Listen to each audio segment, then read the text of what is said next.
Hola, hola, ¿qué tal amigos? Me da mucho gusto saludarte y darte la bienvenida una semana más a esta serie titulada Presente Siempre. Doy gracias a Dios porque hemos ido avanzando en el estudio del libro de Marcos. Ya estamos llegando al capítulo número 2, al capítulo número 3 y esta semana la lección, la verdad es que es una lección muy interesante porque al final de cuentas nos lleva muchas veces a confrontarnos con nuestras ideas, con nuestros conceptos que tenemos muchas veces acerca de lo que es Dios o de lo que Dios espera de nosotros. Entonces, creo que la lección de esta semana nos invita mucho a reflexionar y sobre todo a analizar si realmente las posturas, los credos que tenemos con respecto a algunas cuestiones que creemos, que practicamos como cristianos, realmente son pues las mismas que Dios espera de nosotros. Así que la lección de esta semana va a ser una lección que, al menos en lo personal, creo que vamos a poder disfrutar en gran manera. Y pues también antes de comenzar con la lección me gustaría invitarte, ¿verdad?, a que pues te suscribas a este canal. Gracias a Dios pues ha ido creciendo la comunidad, este canal, y hemos podido llegar pues a más personas y damos gracias a Dios también por eso. Pero por supuesto invitarte, ¿verdad?, a que si aún no te has suscrito lo puedas hacer. En la parte de abajo está el botón de suscribirse, a un lado la campanita de notificaciones, actívala para que cada vez que subamos un video pues te llegue entonces la notificación. Y bueno, vamos entonces a ir a la lección número 3 para el 20 de julio del año 2024 y el título de la lección es Controversias. El versículo para memorizar se encuentra en Marcos capítulo 2, versículos 27 al 28, y dice allí la palabra de Dios: también les dijo, el sábado fue hecho para el hombre, no el hombre para el sábado. Así el Hijo del Hombre es también Señor del sábado. El versículo esta semana ya nos presenta de manera general un panorama de lo que vamos a estar viendo durante la lección de esta semana, y como el título lo dice, vamos a ver una parte interesante del ministerio de Jesús, ¿no? Cómo Jesús presenta o muestra, amplía en este caso el panorama, los conceptos, las ideas que tenían no solamente los líderes religiosos de su época, sino principalmente el resto del pueblo, y de esta manera que ellos puedan realmente pues aprender y comprender cuál es el punto de vista de Dios. Y por eso decía hace unos momentos que creo que la lección de esta semana incluso es una confrontación con nuestros propios credos, con nuestras propias ideas, y que realmente pues podamos aprender muchísimo en la lección de esta semana. Y mira, la lección de esta semana se ha dividido en este caso en 4 partes. Esta semana sí es una lección bastante extensa, pero que creo que al final de cuentas vamos a disfrutar muchísimo. Y la primera parte lleva como título Las formas religiosas o la misericordia. Y mira, vamos a iniciar leyendo Marcos capítulo 2, versículos del 1 en adelante para comprender un poco acerca de este aspecto. Mira, dice allí Marcos capítulo 2, versículos del 1 en adelante. Después de algunos días, Jesús entró otra vez en Capernaum. Cuando se supo que estaba en casa, inmediatamente se juntaron muchos, de manera que ya no cabían ni aún a la puerta, y les predicaba la palabra. Entonces vinieron a él unos trayendo un paralítico que era cargado por 4, y como no podían acercarse a él a causa de la multitud, quitaron parte del techo de donde él estaba, y a través de la abertura bajaron la camilla en que yacía el paralítico. Al ver Jesús la fe de ellos, dijo al paralítico: hijo, tus pecados te son perdonados. Y ahí vamos a detenernos. Mira, en primer lugar, definir este aspecto, ¿no? El paralítico es llevado a Jesús por una necesidad física que él tenía. Él tenía la necesidad, en este caso, de recibir sanidad, porque dice la historia que no podía caminar, que era paralítico. Sin embargo, cuando llega hasta donde está Jesús, la respuesta de Jesús no es inmediatamente ir y sanar a este hombre. Hay que recordar que de cierta manera el público que estaba allí ante Jesús no estaba solamente para presenciar un milagro, sino también estaba allí para aprender una lección importante para su vida. Y entonces Jesús le dice a este hombre: hijo, tus pecados te son perdonados. Cuando Jesús pronuncia estas palabras, dice los siguientes versículos que los escribas y fariseos decían dentro de sí, pensaban para sí mismo: ¿por qué habla de este modo? ¿Quién puede perdonar pecados sino solo Dios? Para ellos, lo que Jesús acababa de declarar, lo que Jesús acababa de mencionar, para ellos era sinónimo de una blasfemia. Era algo impensable. O sea, ¿cómo este hombre básicamente podía atribuirse, en este caso, aspectos que ante la vista de ellos solamente le pertenecían a Dios? Ellos consideraron que realmente lo que Jesús estaba mencionando era algo imperdonable, pero me encanta la respuesta de parte de Jesús, porque Jesús lleva en este caso a estos escribas, a estos fariseos, a través de una respuesta que es desde el mismo punto de vista rabínico. A este tipo de argumentación se le llama de lo menor a lo mayor. Y cuando Jesús presenta esto, entonces Él les plantea a estos hombres una interrogante. Les dice allí en el versículo 8, ¿por qué pensáis así? ¿Qué es más fácil decir al paralítico: tus pecados te son perdonados, o decirle: levántate, toma tu camilla y anda? Pues para que sepáis que el Hijo del Hombre tiene potestad en la tierra para perdonar pecados, dijo al paralítico: a ti te digo, levántate, toma tu camilla y vete a tu casa. Mira, Jesús le muestra este argumento, este pensamiento a los escribas y fariseos. Mira, en pocas palabras, si soy capaz de sanar a un paralítico, entonces puedo ser capaz de perdonar pecados. Era básicamente, o en otras palabras, lo que Jesús le estaba queriendo presentar o argumentar a los escribas y fariseos. Y la verdad que esto es impresionante, porque al final de cuentas nos muestra realmente cuál era la autoridad que tenía Jesús, cuál era realmente, en este caso, que no era básicamente cualquier persona, sino que verdaderamente era el Hijo de Dios, y que como tal, y siendo Dios mismo, tenía en este caso el derecho, tenía la oportunidad de poder perdonar pecados sin ningún problema. Y por eso Jesús les pregunta a los escribas y fariseos: ¿qué resulta más fácil para ustedes? ¿Decirle a este hombre: levántate y anda? ¿O hijo, tus pecados te son perdonados? Realmente era una respuesta magistral de parte de Jesús. Pero ahora, ¿cuál es la controversia para nosotros hoy en día? ¿Cuál sería el tema a debatir hoy en día que nos coloca esta parte de Marcos sobre la mesa? Mira, en este caso sería de la misma manera que los escribas y fariseos. ¿Cómo no caer en el error de estar más enfocados, en este caso, en las formas religiosas que en lo que es verdaderamente importante? Porque mira, si nosotros vamos brevemente al libro de Miqueas, capítulo 6, versículos del 6 al 8, mira lo que presenta allí, en este caso, el profeta. Dice allí Miqueas capítulo 6, versículos 6 al 8. ¿Con qué me presentaré ante Jehová y adoraré al Dios Altísimo? Me presentaré ante él con holocaustos, con becerros de un año. ¿Se agradará Jehová de millares de carneros o de 10,000 arroyos de aceite? ¿Daré mi primogénito por mi rebelión, el fruto de mis entrañas por el pecado de mi alma?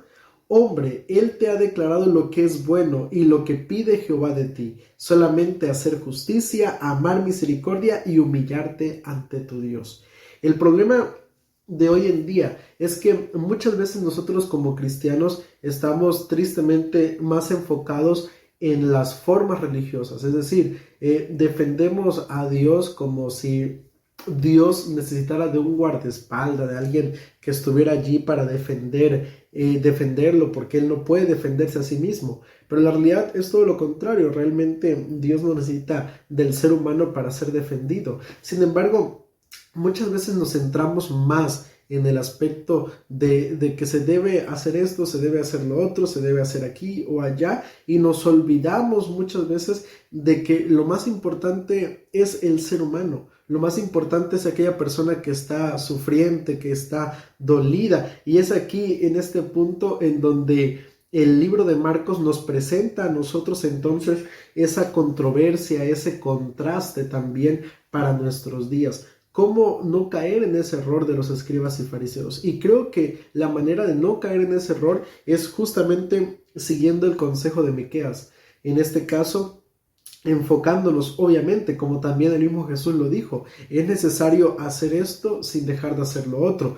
Pero es sumamente importante no quitar de nuestra mente, no quitar de nuestra vida, que para Dios es importante la justicia, es importante la misericordia, es importante realmente humillarnos ante Él, porque a veces procuramos cuidar más que esto en la iglesia se tiene que hacer así, o esto en este lado se tiene que hacer así, y a veces en el afán de querer proteger esas cosas que son importantes, pero muchas veces terminamos dañando personas. Terminamos dañando a personas que a lo mejor con otras formas, con otras maneras, hubieran podido entender y comprender y acercarse a Dios. Y tristemente eso lleva a muchas personas a alejarse de Dios. Entonces, hoy en día la controversia sería, en este caso, enfocarnos más en las personas, en la misericordia que Dios desea que mostremos a otras personas, y en este caso encontrar tal vez ese equilibrio en las formas religiosas que tenemos como cristianos también. Muy bien, vamos a ir ahora a la segunda parte de nuestro estudio, que lleva como subtítulo Aceptando a los rechazados. Y esta parte se centra en Marcos capítulo 2, versículos del 13 en adelante. Pero vamos a iniciar leyendo a partir del versículo 14. Dice allí la palabra de Dios. Al pasar, vio a Leví, hijo de Alfeo, sentado al banco de los tributos públicos, y le dijo, sígueme, y levantándose lo siguió. Aconteció que estando Jesús a la mesa en casa de él, muchos publicanos y pecadores estaban también a la mesa juntamente con Jesús y sus discípulos, porque eran muchos los que lo habían seguido. Los escribas y los fariseos, viéndolo comer con los publicanos y con los pecadores, dijeron a los discípulos, ¿qué es esto que él come y bebe con los publicanos y pecadores? Al oír esto, Jesús les dijo, los santos no tienen necesidad de médicos, sino los enfermos. No he venido a llamar a justos, sino a pecadores. Mira, el texto bíblico nos presenta esta situación. Y la verdad que es una de las partes que a mí me encanta del ministerio de Jesús. Un Jesús cercano al ser humano, un Jesús que realmente se interesaba por aquellas personas que el resto de la sociedad rechazaba, porque ser un publicano, ser un cobrador de impuestos en los tiempos de Jesús era sinónimo de ser el peor ser humano del mundo, no solamente porque era una persona que en muchas ocasiones cobraba más de lo que debía como impuesto, sino principalmente porque para el pueblo de Israel era una traición, ya que para ellos, en este caso, el trabajar para Roma, quienes eran las personas que los habían, pues en este caso, invadido, los habían obligado a pagar impuestos, para ello eso era un trabajo vil y despreciable. Y Jesús va y decide llamar entonces a un publicano, a un cobrador de impuestos, para convertirse en su discípulo. Y no solamente eso, sino que este mismo Mateo decide hacer una fiesta con Jesús e invita a otros publicanos, y llegan allí otras personas que, como dice Marcos, eran pecadores. Y cuando los escribas y fariseos observan todo eso, rápidamente señalan a Jesús, rápidamente lo critican por, en este caso, decidir juntarse con esa clase de personas que delante de la sociedad tal vez no era tan bien visto, en este caso, el relacionarse con ese grupo de personas. Sin embargo, Jesús lo hacía, y me encanta ver que Jesús no rehúye a las personas que tal vez el resto de la sociedad huiríamos de ellas. Jesús se junta con ellas, se relaciona con ellas porque está deseoso y preocupado por la salvación de esas personas. Y es aquí donde encontramos una de las primeras controversias que nos presenta en este caso este capítulo, y es el hecho de que hoy en día, ¿cuál pudiera ser una persona considerada tal vez no bien vista por la sociedad? Bueno, pues pudiera ser en este caso alguna persona que esté en prisión, alguna persona que a lo mejor está en una situación de calle, y mira, y pudieran ser muchas otras personas más que a lo mejor hoy en día no vemos con tan buenos ojos. Pero es allí donde surge la pregunta: ¿cómo podemos nosotros ajustar nuestra manera de pensar, no nuestra manera de vivir? Porque creo que los principios, los valores son inamovibles, es algo que debemos seguir colocando en alto, pero ¿cómo podemos amoldar nuestra manera de pensar en este caso para acercarnos a ellos? ¿Cómo podemos hacer esto? Yo creo que volvemos al principio de lo que veíamos hace unos momentos, ¿no? El saber mostrar esa misericordia, esa bondad, el ver más allá de lo externo, el poder contemplar y observar que al igual que yo, son en este caso personas, son seres humanos con necesidades, con problemas, con situaciones que deben ser atendidas por Jesús, y que la única manera de que Jesús pueda llegar a ellos es que nosotros nos acerquemos a ellos. Entonces, por eso vemos a un Jesús que se relaciona con ellos, por eso vemos a un Jesús que no rehúye el contacto con esa clase de personas, sino al contrario, las busca, al contrario, trata de estar cerca de ellos y de esa manera poder entonces transformar la vida de ellos. Pero mira, si seguimos leyendo a partir del versículo 18 al 22, entramos a otra controversia. Nuevamente los escribas y fariseos. La verdad que qué incómodos, qué molestos eran estos escribas y fariseos, pero nuevamente se acercan a Jesús y a sus discípulos y les preguntan: ¿por qué los discípulos de Juan, dice el versículo 18, los de los fariseos ayunan? Y le preguntan a Jesús: ¿y por qué tus discípulos no ayunan? Y Jesús les responde: ¿acaso pueden ayunar los que están de bodas mientras está con ellos el esposo? Entre tanto que tienen consigo al esposo, no pueden ayunar, pero vendrán días cuando el esposo les será quitado, y entonces en aquellos días ayunarán. Nadie pone remiendo de paño nuevo en vestido viejo. De otra manera, el mismo remiendo nuevo tira de lo viejo y se hace peor la rotura. Y nadie echa vino nuevo en odres viejos. De otra manera, el vino nuevo rompe los odres, y el vino se derrama y los odres se pierden. Pero el vino nuevo en odres nuevos se ha de echar. En pocas palabras, ¿para qué ayunar? Antes debían ayunar para pedir, en este caso, que Dios tuviera misericordia de ellos, que el Espíritu Santo llegara a su vida, que la promesa de ese Mesías llegara. Pero ahora que Jesús estaba allí, que el Mesías estaba allí con ellos, realmente no había ninguna necesidad de ayunar, porque ahí estaba aquella petición, aquella necesidad que los discípulos tenían en ese momento. Sin embargo, esto demuestra que los escribas y fariseos no creían realmente en Jesús, no creían realmente en que Jesús fuera aquella promesa, aquel Mesías prometido. Sin embargo, Jesús le presenta este argumento: bueno, en una boda, cuando se está de fiesta y ya está ahí el novio, ¿para qué seguir esperando? Vamos a comer, vamos a disfrutar, pero llegará el momento en el que se vaya y bueno, será necesario entonces ayunar. Jesús no está negando la importancia del ayuno, Jesús está negando que no era necesario si ya Él estaba allí con ellos, si ya la promesa que se esperaba en este caso había llegado a su vida. Y esto nos presenta un segundo aspecto.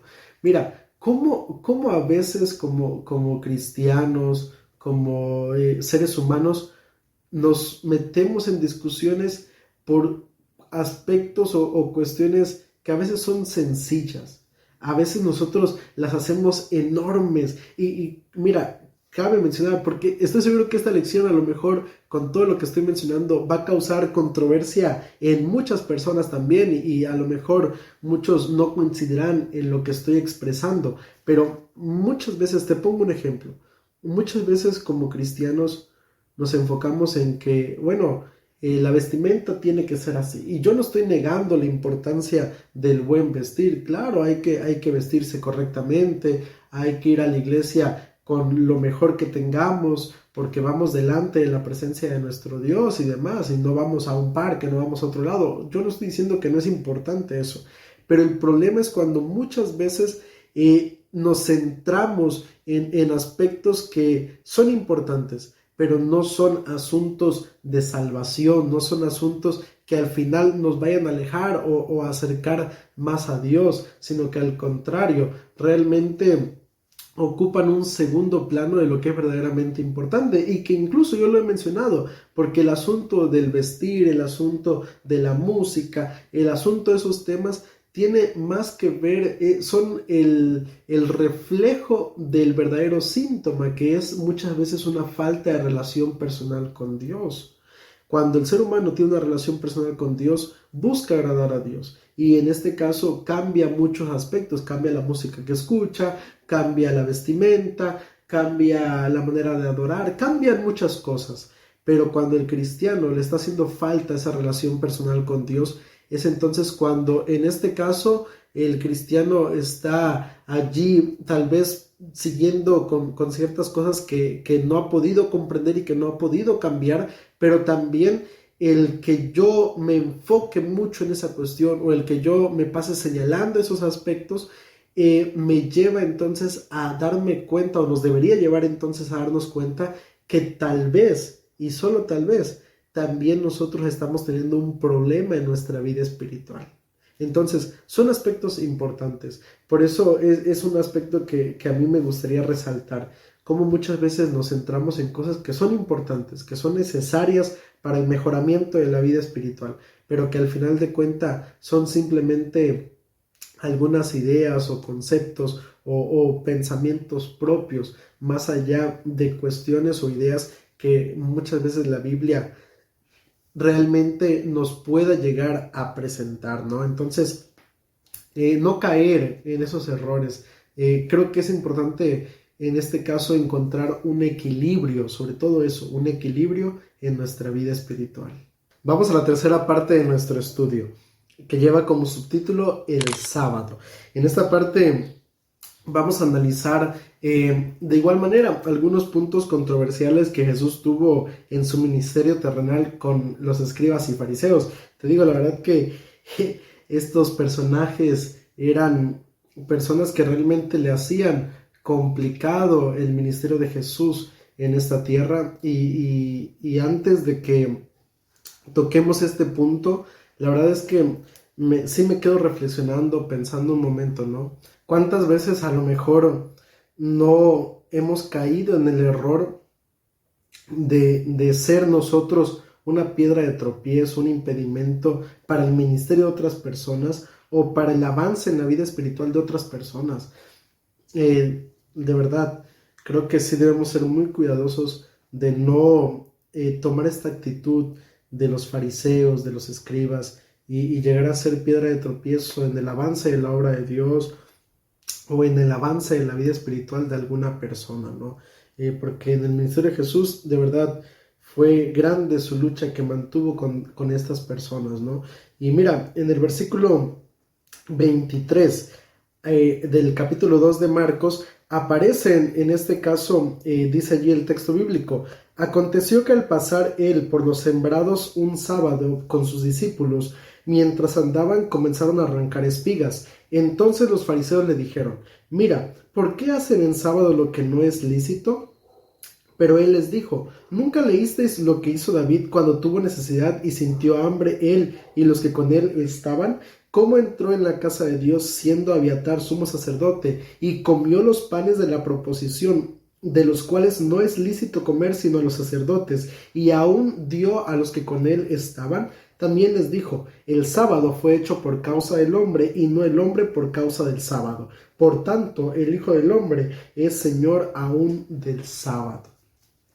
Los escribas y fariseos, nuevamente señalando las actitudes de Jesús, de sus discípulos, acusan a Jesús de no hacer lo que era adecuado en el día sábado, solo por el simple hecho de que sus discípulos habían recogido algunas espigas para comer. Tenían hambre, no habían comido. Y Jesús les da permiso, ellos van y lo hacen, pero los escribas y fariseos señalan que no era correcto. Ellos tenían un sinfín de leyes que habían colocado como reglamentos que debían cumplirse sobre la observancia del día sábado. Leyes, reglamentos que no habían sido colocados por Dios, pero que ellos les habían puesto al pueblo de Israel. Y mira, allí Jesús les presenta nuevamente el argumento y les muestra un caso. Les dice, bueno, miren, en este caso David cometió también algo que no era correcto. ¿Y qué era aquello que no era correcto? Comió del pan de la proposición. Recordemos que del santuario se colocaba cada sábado el pan de la proposición y cada sábado el sumo sacerdote podía comer de ese pan y tenía un significado muy especial. Solamente el sumo sacerdote podía comer de eso. Pero cuando David iba huyendo de Saúl, entonces el sumo sacerdote Abiatar le ofrece a David comer de ese pan porque era el único que había disponible y él lo hace. Y entonces Jesús les dice, bueno, colocando este ejemplo, pues, ¿por qué estaría mal que los discípulos coman en día sábado? Que vayan, si tienen necesidad, que vayan y lo hagan. ¿Por qué estaría mal? Ahora, Jesús les dice, bueno, el sábado en realidad fue hecho para el hombre, no el hombre para el día sábado. O sea, que es más importante el hombre que el sábado. Pero ahora debemos poner un alto a esta situación. ¿Por qué razón? Porque también es muy importante no caer en el error de que entonces, bueno, como el sábado es más importante, como el hombre, perdón, es más importante que el sábado, ha sido colocado para el ser humano, para que el ser humano pueda disfrutar de ese día especial en compañía de Dios, entonces no importa lo que yo haga, porque al final de cuentas es un día en el cual Dios espera que yo pueda realmente disfrutarlo. Y no, Jesús no está queriendo decir eso. Jesús está diciendo que hay situaciones que son necesarias en día sábado, que se puedan realizar. Y justamente la del capítulo 3, versículos del 1 en adelante, es un argumento de justamente lo que se puede hacer en el día sábado. Dice allí el versículo 1, otra vez entró Jesús en la sinagoga. Había allí un hombre que tenía una mano seca y lo acechaban para ver si lo sanaría en sábado, a fin de poder acusarlo. Entonces dijo al hombre que tenía la mano seca, levántate y ponte en medio. Le preguntó, ¿es lícito en los sábados hacer bien o hacer mal, salvar la vida o quitarla? Pero ellos callaban. Entonces, mirándolos con enojo, entristecido por la dureza de sus corazones, dijo al hombre, extiende tu mano. Él la extendió y la mano le fue restaurada sana. Dice el texto bíblico que y me gusta porque más adelante viene justamente lo que Jesús le presenta del capítulo 2 a los escribas y fariseos, pero ahora con un ejemplo aún más claro. Les aparece un hombre que tenía un problema con su mano. Jesús les hace unas preguntas a los escribas y fariseos. ¿Es lícito, es bueno en este caso sanar a una persona enferma en sábado, sí o no? Pero los escribas y fariseos dicen que guardaron silencio. Jesús le pide a este hombre extender su mano y en el instante quedó sanada. Ellos no guardaron silencio, pero para ellos el sanar en día sábado era como trabajar y era un pecado delante de Dios. Sin embargo, mira lo que pasa en la última parte de esta historia. Dice allí el versículo 6. Salieron entonces los fariseos y se confabularon con los herodianos para destruirlo. No era bueno sanar a una persona necesitada, pero no había problema si al final yo hago planes para tratar de quitarle la vida a Jesús. Ese era básicamente el razonamiento de los escribas y fariseos. Sanar es pecado, pero ir y pensar la manera de matar a Jesús, eso no está mal. Y no importa si es sábado. Te das cuenta muchas veces de cómo en ocasiones como cristianos nos contradecimos. Y esa es justamente la controversia para nosotros hoy en día. Cómo muchas veces nosotros mismos nos contradecimos. Esto está mal hacerlo en sábado. pero hacer esto otro no hay problema. Y a veces nos enfocamos más. Yo recuerdo que hace un tiempo atrás un compañero me contaba que en una ocasión en la iglesia iba una persona, él estaba preparándose para predicar, iba una persona y a esa persona la mordió un perro de la calle y entonces corrieron a pedir ayuda a la iglesia y los hermanos habían dicho, no, no podemos hacerlo porque ya vamos a iniciar el culto. Y entonces el pastor les dijo, bueno, discúlpenme, pero yo sí voy a ir a ayudar a esa persona. Y los hermanos se molestaron mucho porque el pastor los dejó allí. Entonces, son situaciones que te digo, a veces tristemente caemos en errores como esos. Caemos en situaciones en donde nos contradecimos a nosotros mismos sin darnos cuenta que lo verdaderamente importante es en este caso el ser humano, como lo veíamos al principio, mostrar misericordia, mostrar bondad, humillarnos delante de nuestro Dios. Eso es algo a lo cual nunca debemos olvidar de nuestra mente, tenerlo bien presente y así nos estaremos asegurando verdaderamente de hacer la voluntad de nuestro Dios. Ahora, mira, la última parte del estudio lleva como título Nada populares. Y a partir del capítulo 3, en el versículo 20 hasta el versículo 35, presenta lo que se conoce en el libro de Marcos como historia sándwich, que en este caso es una historia que comienza en el principio del capítulo, es interrumpida por un entremés y en los últimos versículos termina con esa historia. Y en general nos presenta a Jesús en primer lugar siendo señalado por su familia, siendo señalado porque decían, está fuera de sí, está básicamente loco, y los escribas y fariseos acusando a Jesús de que en este caso, esa es la interrupción de la primera parte de la historia, y los presenta a ellos acusando a Jesús de, en este caso, echar fuera demonios en el nombre de Belcebú o porque él estaba aliado con Satanás. Y luego la historia vuelve nuevamente a este caso a los hermanos de Jesús y a su madre buscándolo para llevárselo, porque en este caso decían pues que Jesús pues no estaba bien, como veíamos al principio de la historia. Y mira, todo esto nos lleva a un aspecto importante. La lección se centra en este caso en lo que Jesús les menciona a los escribas y fariseos, que la única blasfemia, como dice el versículo 29, pero el que blasfeme contra el Espíritu Santo no tiene jamás perdón, sino que es reo del juicio eterno. Sin embargo, y mira, a grandes rasgos, ¿no? Para que no quede allí en el aire la duda de qué significa el pecado contra el Espíritu Santo o la blasfemia contra el Espíritu Santo. Es cuando rechazamos que la obra proviene de Dios y en este caso la atribuimos a Satanás y nos lleva a resistir nuestro corazón a la influencia o a la voz del Espíritu Santo y continuamos con aquel pecado, con aquella situación. Esa es la blasfemia contra el Espíritu Santo. Sin embargo, de manera personal, mi opinión con respecto a esta parte de la historia es que muchas veces cuando tratamos de ser fieles a Dios, cuando tratamos de ser fieles a su palabra, ese mensaje no siempre nos hace populares.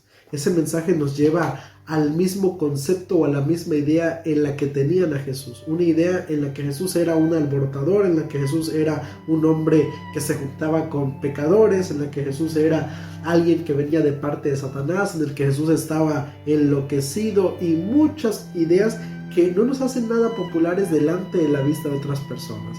Pero aunque el resto de personas no nos vea con buenos ojos, creo que si algo que podemos aprender de esta lección es a siempre colocar en alto los principios del cielo y nunca comprometer nuestros principios, sino al contrario, siempre mantenernos leales a la palabra de nuestro Dios y que de esta manera realmente podamos entonces colocar en alto el nombre de Dios. Ojalá que podamos aprender esto, que podamos realmente comprenderlo y que en esas controversias, en aquellas situaciones en las que a veces nos vemos envueltos, podamos realmente siempre salir y hacer las cosas como Jesús las hubiera hecho. y que de esta manera podamos entonces demostrar cuál es el verdadero carácter de Cristo Jesús. Vamos a orar.